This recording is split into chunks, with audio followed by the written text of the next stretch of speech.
जाइए। कहाँ जा रहे हैं? तुम क्या हुआ? मौलवी ने कहा वो देखो वो लगा है हजरे अस्वद। सुभान अल्लाह सुभान अल्लाह। हजरे अस्वद का मतलब समझे आप? काला पत्थर, काला पत्थर। मौलवी बोला हजरे अस्वद को चूमो। हजरे अस्वद को जोर से बोलिए, हजरे अस्वद को। हमने कहा मौलवी साहब हम पत्थर चूमने नहीं आए थे। ये क्या?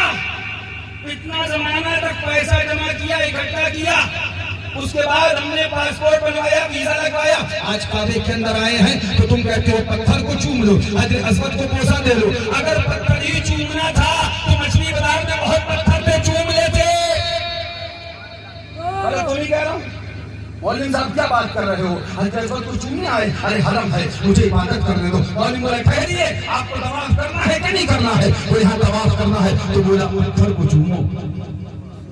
पत्थर को हमने कहा मौलवी साहब बात समझ में नहीं आ रही है, हमें पत्थर चूमने के लिए यहाँ बुलाया गया था। हमारे मछली बाजार में बहुत पत्थर थे, मनकापुर में बहुत पत्थर थे, इलाके में बहुत पत्थर थे। हम भारत हिंदुस्तान के अंदर रहते हैं, कायदा के मुल्क में बहुत पत्थर थे। हमें पत्थर ही चूमना था तो हम मछली बाजार में चूम लेते, हमें पत्थर ही चूमना था तो हम मनकापुर में चूम लेते, हमें पत्थर ही चूमना था हम मुंबई में चूम लेते, हमें पत्थर ही चूमना था हम एयरपोर्ट पे चूम लेते। ये क्या बात है? हम काबा आए हैं और आप हमसे कहते हो पत्थर चूमो। आखिर क्यों पत्थर को चूमे? तो मौलवी बोला वो पत्थर और है, ये पत्थर और है।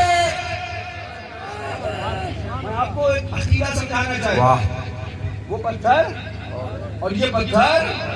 आपने मौलवी से मौलवी साहब क्या मतलब है? मैं समझ नहीं पाया। तो अब मौलवी कहने लगा ये जन्नती पत्थर है, ये जन्नती पत्थर है, ये जन्नत से पत्थर है, जन्नत का पत्थर है, इसलिए इसको चूमा जाएगा। और पत्थर इस पत्थर की तरह नहीं, और पत्थर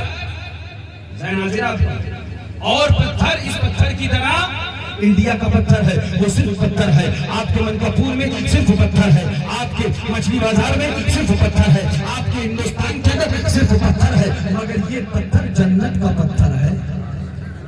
वाह, इसको चूमा जाएगा, इसको चूमा जाएगा। आप समझे? जी नहीं समझ पाए? मियां जब पत्थर बराबर नहीं। क्या बात है, वाह। एक जमात निकली हिंदुस्तान में, उड़ंगा पैजामा, पेशानी पे ठट्टा, सूरत हराम, हिंदुस्तान में टहलने लगी।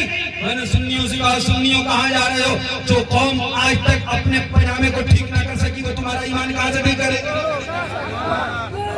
जिससे आज तक पैजामा ठीक ना हो सका तो तुम्हारा ईमान कहाँ से ठीक करेगी? तो ड्रेस सही नहीं कर पाए, तो अपना लिबास सही नहीं कर पाए, तो तुम्हारा दीन कहाँ से सही करेंगे? दीन सीखना है तो साबिर कलियारी से सीखो, दीन सीखना है तो वाली सदेवा से सीखो, दीन सीखना है तो सैयद सालार से सीखो, दीन सीखना है तो खाजा हिंदर वली से सीखो, दीन सीखना है निजामुद्दीन औलिया से सीखो, दीन सीखना है दीन मुख्तार काकी से सीखो, दीन सीखना है तातागंज में शरीफ हिजवेरी से सीखो, दीन सीखना है मोहतमे महाराज से सीखो, दीन सीखना है अहमद रजा बरेलवी आला हज़रत से सीखो, दीन सीखना है हमारे आला हज़रत शेर में शेर सुन्नत से सीखो। वाह वाह वाह, माशाल्लाह। ये 24 इंच के, ये 14 सदी के बौने नबी पाक का खत नापने चले हैं।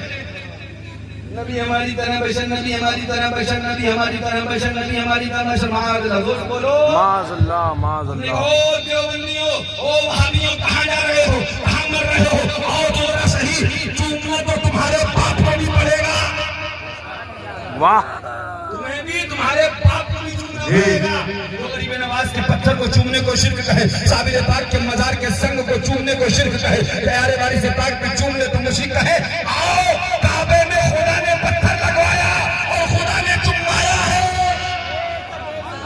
मैं अभी आगे नहीं जाऊंगा, लेकिन आपको एक बात बता के आगे बढ़ूंगा। पैजामा उटंगा कर दिया, पेशानी ने पेशानी कबाब बना लिया, ये इबादत नहीं, ये नौटंकी होती है। हाँ, ये जोकर पना तुम रखो। मजहब इस्लाम, वो इस्लाम प्यारा मजहब है, वो इस्लाम खूबसूरत धर्म है कि इसकी अदाएं देखकर लोग कलमा पढ़ लिया करते हैं, इसकी रफ्तार देखकर लोग इस्लाम कबूल कर लिया करते हैं। मजहब इस्लाम इतना प्यारा दीन है, इतना हसीन मजहब है, इतना खूबसूरत दीन है कि अगर इसकी सच्चाई सामने आ जाए और हकीकत में मुसलमान इस मजहब पर मुकम्मल